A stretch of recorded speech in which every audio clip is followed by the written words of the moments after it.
There is a side of the Easter story of Jesus that most people never hear. It is not the version shaped by pulpits or paintings. It begins not with angels in the sky, but with politics on the ground, not with a cosmic sacrifice, but with a dangerous truth that cost a man his life. A truth that was later reshaped to support earthly power for centuries. For years I felt a quiet dissonance when reading the Easter story. The pieces didn't quite fit. Why would an all-loving God demand the brutal death of his own son as a payment?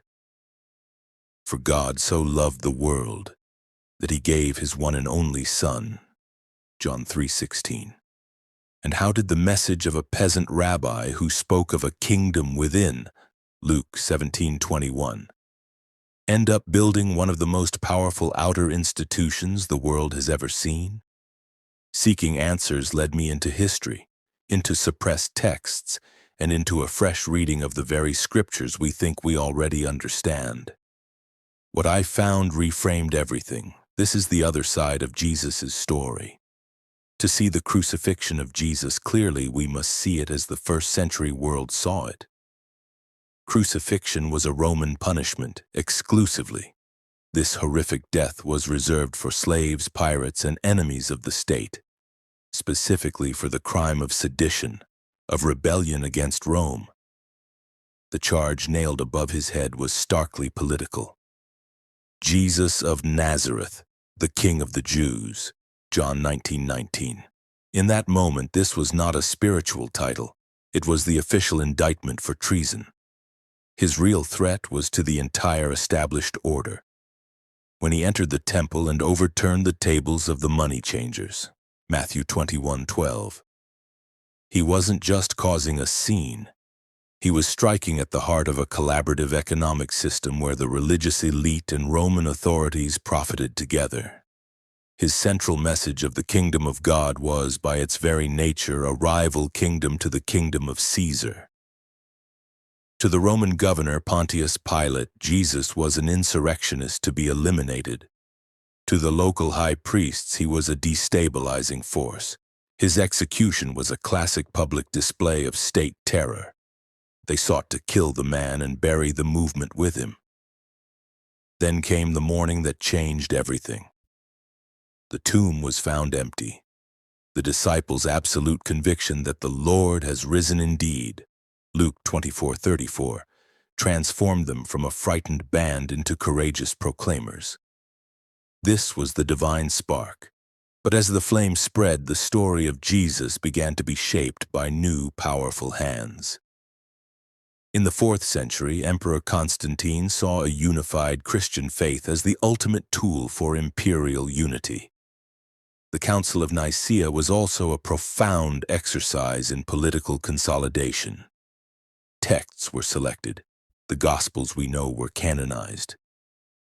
Meanwhile, other ancient writings, like the Gospel of Thomas, which records Jesus saying, "If you bring forth what is within you, what you bring forth will save you," were declared heresy and hidden.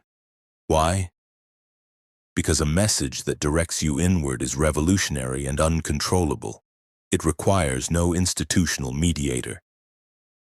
But a message that says you are fundamentally flawed and need an institution to manage your salvation, that creates a perfect system of control. Slowly, the cross of Jesus was reframed from a symbol of Roman oppression into the centerpiece of a required cosmic transaction. The institution became the gatekeeper. Yet the stunning truth is this: they could not erase the original message. It is still there, woven into the very scriptures that were canonized. Jesus himself said, "Is it not written in your law, I have said you are gods?" John 10:34.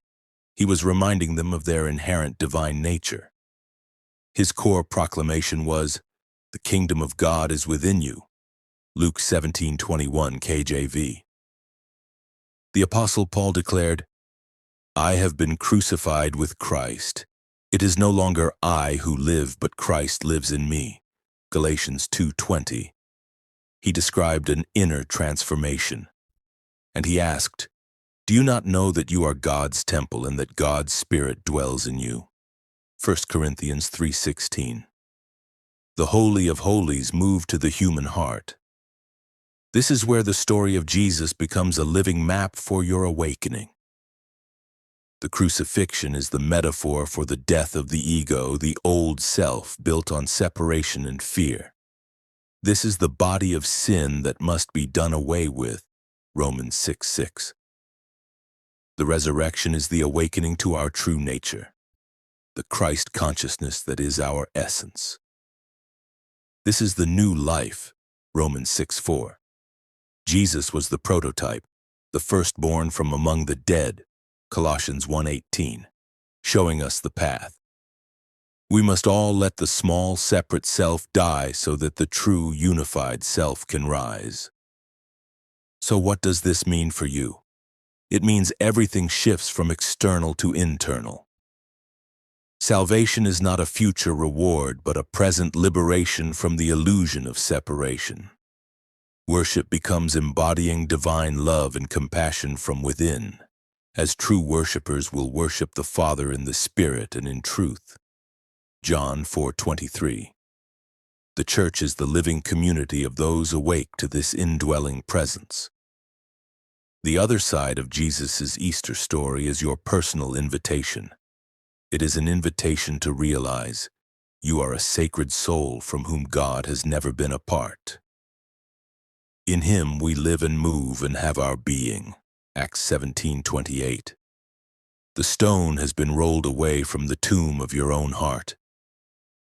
The resurrection is a continuous possibility in every moment you choose love over fear, and the quiet truth within over the noisy doctrines without. The story of Jesus was never meant to end with Him. It was always meant to awaken you. Christ in you, the hope of glory, Colossians 1:27. The message behind this entire journey is simple yet transformative. The Easter story is not only a historical event but a personal blueprint. It is the reminder that awakening is not reserved for saints, prophets, or ancient disciples. It is a call that reaches across centuries to every soul willing to listen. The life, death, and resurrection of Jesus are not merely episodes to be remembered. They are inner experiences to be lived. His story is your story. His path is the map to the deepest truth within you. Every time you let an old fear, belief, or identity fall away, you experience a small crucifixion. Every moment you rise into clarity, compassion, and inner freedom, you experience a resurrection. And this is the heart of the hidden Easter story. Not that Jesus rose once long ago, but that the power to rise is planted within you even now. Easter is not just about what happened then.